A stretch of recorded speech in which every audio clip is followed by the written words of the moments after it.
Presentamos de inmediato a nuestra siguiente invitada, la diputada del Partido de Acción Humanista por la región metropolitana, Ana María Gazmuri. Muchas gracias por este contacto. Muy buenos días.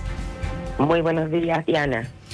Diputada, bueno, han pasado algunos días desde esta segunda vuelta presidencial, esta derrota de la candidata oficialista Yanet Jara, y hemos escuchado sin duda algunos de sus principales dirigentes haciendo un primer acercamiento. Lo otro que se ha advertido es que quizás también hay que tomarlo en un momento más frío, darle los espacios para identificar distintos elementos que se han puesto sobre la mesa, lecturas en diversas capas, momentos históricos como fue el tema del rechazo constitucional, también por ejemplo cómo ha ido cambiando el modelo electoral chileno, que además regresó a este voto obligatorio. Aunque con inscripción automática. ¿Qué podríamos comentar a propósito de esto? Porque, claro, desde el gobierno se ha dicho vamos a aterrizar algún balance después del 11 de marzo, pero también hay algunas reuniones importantes que entiendo como cónclaves que se realizarían en enero. ¿Qué podríamos ir complementando ante este escenario para la izquierda? Primero que nada, decir que este ha sido un ciclo largo. Yo particularmente... Estamos en campaña prácticamente desde mayo, desde la primaria de la que fue nuestra candidata Yanet Jara. Y recién hoy día, porque tú tendrás conciencia, ¿cierto?, de que al día siguiente de la elección ya estábamos en el Congreso, ¿no? Entonces ha sido un momento muy precipitado en que recién hoy día te diría que es el primer día en que es para toda esta actividad como para poder entrar en estos análisis que se están dando, que están cursando y que efectivamente de alguna manera se van a consolidar en enero de manera más oficial ya cada una de las fuerzas políticas, ¿no? Pero evidentemente que hay muchos elementos que uno podría ya entrar a mirar para analizar, explicar el momento político que estamos viviendo, un momento que evidentemente desde el sector que yo represento no hubiéramos querido que haber llegado a él, eso es evidente. Partir por reconocer aquello. Y creo que también otra cosa que para mí es fundamental al comenzar cualquier análisis es relevar la extraordinaria calidad de la candidata que tuvimos en el oficialismo. Yo creo que aquí es muy importante desde inicio descartar sinceramente cualquier responsabilidad de ella en este resultado, porque creo que obtuvo un resultado más allá de lo esperable, más allá de lo que nadie imaginó al principio de este proceso, ¿cierto?, cuando ella se presentó a la primaria, y eso es importante reconocerlo. Y pudimos ver al transcurso del desarrollo de la campaña la extraordinaria calidad, la resiliencia, la templanza de esta candidata para enfrentar escenarios difíciles, que evidentemente fueron difíciles desde el principio. Nunca hubo una proyección de que esto fuera a ser fácil, y creo que en ese sentido, habiendo incluso aumentado la votación obtenida por el sector, yo creo que es importante reconocer a esta extraordinaria candidata que la tuvimos en un momento en que no estaban las circunstancias, ¿cierto?, como para haber podido anotar un triunfo sumado, por supuesto, a este arraigado anticomunismo, que creo que particularmente considerando ese factor, el resultado de ella es aún más espectacular, ¿no?, en su desempeño. Yo creo que eso es importante dejarlo claro, y que el fracaso electoral al que hemos llegado en este momento obedece más bien a otros factores que podremos ir analizando más que a la calidad de la candidata. Yo creo que eso es bien importante despejarlo, ¿no? Y la altura y la estatura que ha tenido incluso en el momento de reconocer la derrota, en el momento de acercarse, ¿cierto?, al presidente electo, a pesar de que fue maltratada en ese comando, fue abucheada, insultada cuando fue a dar su saludo protocolar. También destaco que se ha mantenido el tono republicano, ¿cierto?, en todo este momento del ejercicio democrático, con este resultado que por cierto que nos gusta, y eso habla también de la solidez de nuestras tradiciones republicanas en Chile. Pero si entramos ya a analizar, digamos, el momento, tendríamos que, tal como señalabas tú, irnos bastante más atrás, irnos desde octubre de 2019 y todo el proceso y el ciclo político que ahí se abre, ¿no? Y cómo esto fue siendo manejado y conducido, digamos, porque aquí también hacernos cargo, yo me alejo muchísimo de todos aquellos que quieren reescribir la historia calificando de estallido delictual, lo que fue una explosión social producto, ¿cierto?, de las tensiones, de la inequidad estructural que tenemos como sistema. sistema, como sistema político, como país, ¿no? Y que hoy día tratan de reescribir la historia y hoy día se trata de señalar, digamos, que esto fue una rebelión de delincuentes prácticamente, ¿no? Entonces creo que eso es muy peligroso porque si no nos hacemos cargo de realmente qué es lo que ha pulsado acá, cuáles son los dolores que existen, es muy difícil comprender también el ciclo político que estamos viviendo y sus consecuencias. Diputada, entonces, sí, para ir profundizando en la idea, se ha hablado mucho respecto del rol del actual gobierno en toda esta situación. ¿Qué tanta responsabilidad tuvo el gobierno del presidente Gabriel Boric en esta derrota? Bueno, un poco iba a eso, ¿no? A él le tocó tomar este momento, incluso estar en este acuerdo por la paz, impulsar lo que venía, pero sentimos que, y ahí viene un análisis que puede ser un poco más duro, y que también es bastante honesto en qué sentido. Yo creo haber sido una parlamentaria oficialista que permanentemente estuve también haciendo mis puntos y mis diferencias, y que partieron muy pronto con la instalación de este gobierno. Yo considero que, viniendo de la situación que veníamos, ¿cierto? Entendiendo que estaban todas estas necesidades no resueltas que habían provocado la situación y el estallido social, entendiendo que estábamos en un minuto en que el ingreso de la familia estaba cayendo después de la pandemia y siguió cayendo, el haber iniciado el ciclo de este gobierno con el rechazo a un retiro que en campaña se había prometido, ¿no? Haber iniciado aquello, entendiendo las razones que pueden llevarnos técnicamente a no propiciar un retiro, pero sin ofrecer una alternativa para aliviar inmediatamente la realidad económica de la familia, creo que fue un primer error inicial de este gobierno, y lo digo con mucha transparencia porque así lo hice ver, ¿no? Tanto es así que yo voté a favor de ese retiro, y también a favor del proyecto del gobierno, porque entendía que uno de los dos caminos tenía que poder despejarse, y lo que pasó es que no se despejó ninguno de los dos caminos, y la ciudadanía quedó ahí en una primera gran desilusión. Y creo que eso es bien importante dejarlo sentado como un punto inicial, ¿no? También, efectivamente, la espera de instalar este gobierno que se prometía transformador, ¿cierto? Que venía con una propuesta que hizo sentido, por lo tanto fue electo con claridad, digamos, no haber instalado estas reformas, no haber dado las señales de este gobierno transformador en el primer espacio del gobierno, esperando el resultado de la convención. Creo que eso fue un error profundo. Sabemos que son los primeros 2 años, particularmente el primer año, el momento de instalar las reformas, los cambios, las propuestas significativas de un gobierno, y eso no ocurrió en este compás de espera que no tuvo mucho sentido. Y también, y aquí también es una crítica que yo sé que es delicada, pero creo que es pertinente hacerla, de alguna manera también, cuando empezó este ataque de desinformación sobre el primer proceso constituyente, recordemos que ya en marzo de ese año se instala esta idea de que te van a quitar la casa, también sentimos que ahí se abrió un espacio desde el presidente Boric, ¿cierto?, desde el gobierno, a relativizar la importancia de esto, pensando que había una segunda oportunidad para hacer otra mejor si esta no quedaba bien. Abrió esa posibilidad. Y yo creo que eso fue la muerte del proceso constituyente. Y esto, como él mismo encadenó tanto el proceso constituyente a la instalación de sus propuestas de gobierno, bueno, así se fue complicando todo, y finalmente tenemos una tardía, imagínate, ahora estamos viendo proyectos que son emblemáticos, que eran propuestas importantes de este gobierno y que se están viendo recién en este momento final ya del periodo.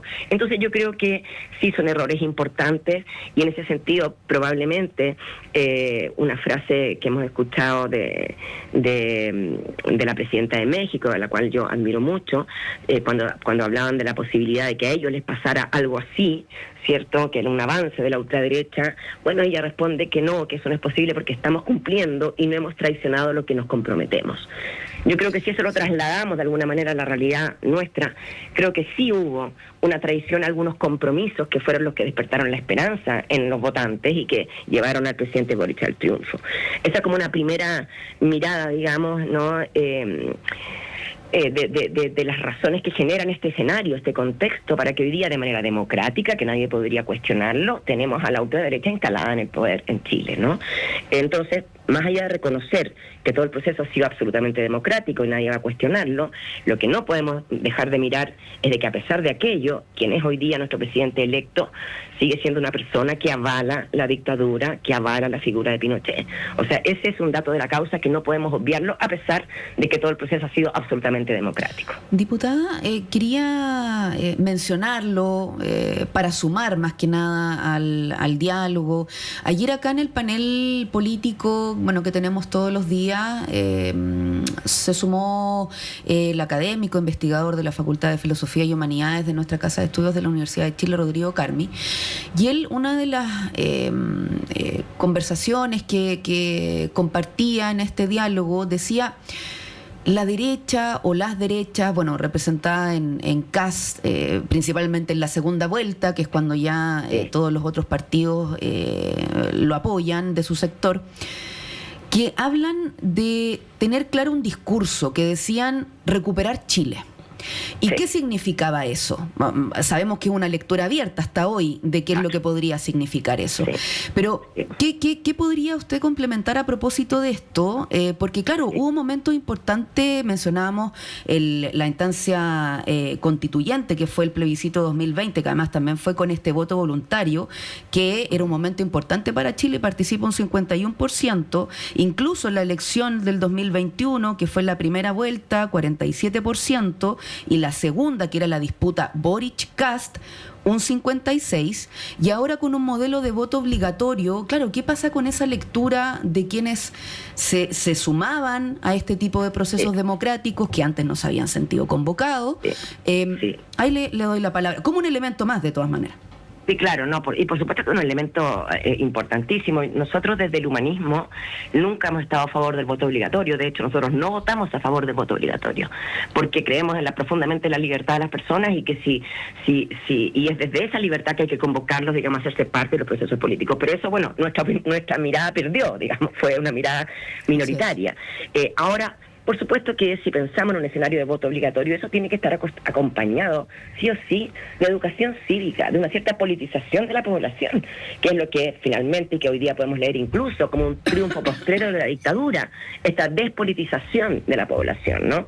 Recordemos que fue un intento y una decisión el hacer esto con la ciudadanía chilena, de alguna manera estigmatizar lo político permanentemente. Incluso vemos que hoy día esa pulsión sigue en la derecha, la ultraderecha, como de ponerse en un lugar de que no fueran políticos, que fueran distintos, ¿no?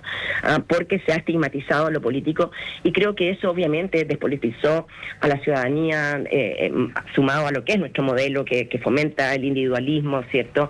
El ráscate con tus propias uñas, de alguna manera, y se genera un caldo de cultivo, efectivamente, para que esta masa votante, que no ha estado interesada realmente ni en los procesos políticos, pero sí que sienten en carne propia, en su vida, las dificultades, se manifiesten cuando se ven obligadas a participar, generalmente en contra de lo que está, ¿cierto? En contra del gobierno de turno, en contra de lo que está establecido.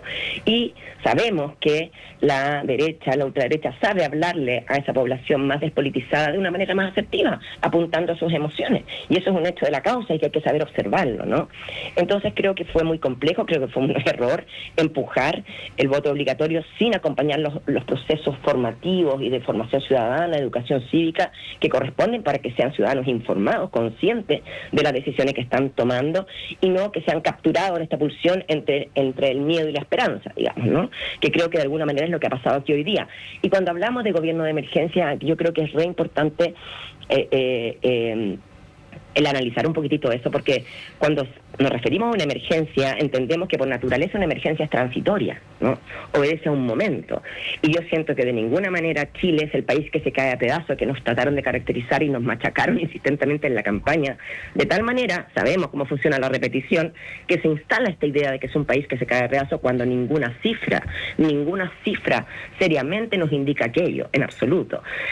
Cuando se cae a pedazos en términos de seguridad, diciendo que uno de los países más inseguros en Latinoamérica, cuando las cifras, los datos nos dicen todo lo contrario, que a pesar de la crisis de seguridad que tenemos, seguimos siendo uno de los países más seguros de Latinoamérica. Cuando vemos cómo aumentan, ¿cierto?, las inversiones extranjeras, cuando vemos que las cifras macroeconómicas mejoran, pero el discurso es el país se cae a pedazos. Entonces, esta idea de un gobierno de emergencia, que la emergencia por sí mismo debería ser transitorio, se empieza a instalar como una manera permanente, porque yo veo que esta idea de gobierno de emergencia va a ser todo el periodo, no es que los primeros 3 meses sean de emergencia. Nos parece muy grave porque ahí nos vamos acercando a estos estados excepcionales, ¿no?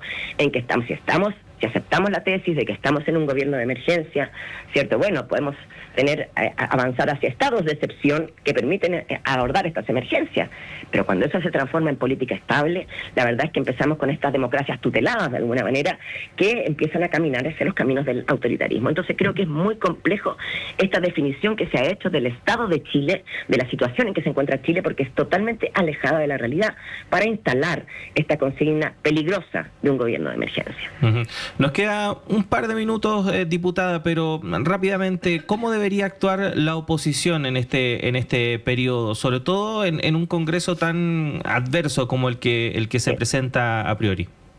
Bueno, yo creo que aquí, y es lo que ha dicho nuestra candidata, ¿cierto?, Janet Jara, el camino para enfrentar este momento, obviamente que tiene que ser la unidad, pero frente a eso tenemos que se sigue empujando una reforma al sistema político que lo que hace justamente es, de alguna manera, cerrar más el espacio democrático, cerrar más, eliminar a los pequeños, que de alguna forma es una vuelta a un binominal 2.0, entonces hablar de unidad, por un lado, pero empujar reformas como esta por otra, la verdad es que es muy, muy, muy peligroso, y por otro lado vemos hoy día ya declaraciones de un cierto sector que propone separarse de otro sector de la izquierda, generando ya una fracción. Entonces creo que es muy delicado que a pocos días de haber perdido, digamos, ya tengamos en la oposición, en la futura oposición, estos intentos de fracción que justamente creo que van en la dirección contraria de la unidad que necesitamos para enfrentar este momento.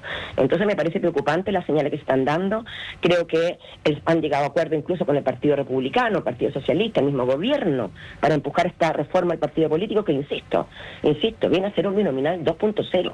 Entonces, que en vez de poder procesar e integrar nuevos actores que quieran participar de la democracia, que quieran participar de la representación popular, hoy día esto se vuelve a cerrar en dos grandes bloques. Y lo digo, particularmente mi partido, uno de los afectados, digamos, por esta, al igual que muchos otros pequeños, a pesar, por ejemplo, en mi caso, de ser la diputada de izquierda más votada en Chile, ¿no? Entonces, pero a que el partido que me representa por este modelo de sistema político no tiene derecho a existir. Me parece que eso es muy peligroso en este minuto para enfrentar el momento que viene y nos duele ver cómo de alguna manera el Ejecutivo se ha prestado, ha allanado el camino para aquello, ¿no? Me parece que no es la dirección correcta y me sumo a las críticas que ha hecho el presidente de nuestro partido, Tomás Hitch, en esa dirección, las comparto plenamente. Y perdón, creo que no podemos terminar esta entrevista, esta conversación, sin alertar de la gravísima situación que se está viviendo con las amenazas de Estados Unidos sobre Venezuela. Yo creo que esto es muy grave ya para Latinoamérica en general, ¿no? Y nos habla un poco del momento que estamos viviendo, del peligro que estamos viviendo. Yo pienso que tenemos que estar en alerta. Nosotros como comité político ya sacamos una declaración ayer también. Nos parece gravísimo lo que está pasando. Incluso, supimos ayer este periodista que anunció que Trump iba a declarar la guerra, pero finalmente eso no se mencionó. Pero está este peligro latente, que esto no es solo un bloqueo, esto es un intervencionismo que conocemos cómo ha actuado Estados Unidos en la región en otros momentos. Entonces creo que es importante tener la memoria fresca y tener, más allá de cualquier reparo, de cualquier posición que podamos tener frente a la situación interna de Venezuela, lo que está ocurriendo aquí es de un intervencionismo, es gravísimo, y marca la pauta de lo que es esta nueva política de seguridad de Trump, que quiere asegurar Latinoamérica bajo su eje, ¿no? Me parece que esto nos tiene que tener con la máxima alerta al día. Sí, sin ninguna duda, diputada, hemos estado tratando el tema acá también en Radio Análisis, lamentablemente se nos acabó el tiempo, tenemos más programas por delante, más entrevistas, así que, pero la invitamos para una próxima ocasión, diputada, para tratar todos estos temas. Que esté muy bien. Para mí siempre un gusto conversar con ustedes, que estén muy bien. Buenos días. Buenos días. Nos vamos rápidamente a una pausa, son las 8:02. Sigue Metro funcionando parcialmente en línea 2 entre Franklin y Vespucio Norte. Se ha resuelto un apoyo en superficie por parte del sistema de red, pero obviamente esto está generando algunos retrasos, así que también comprensión para los empleadores si es que alguno de sus trabajadores llega tarde hoy día. Esta situación ahí en el transporte público. Diana, nosotros nos reencontramos mañana viernes. Que estés bien. Así es, muy buen día. Ya llega Patricio López, siga con nosotros. Vamos a la pausa.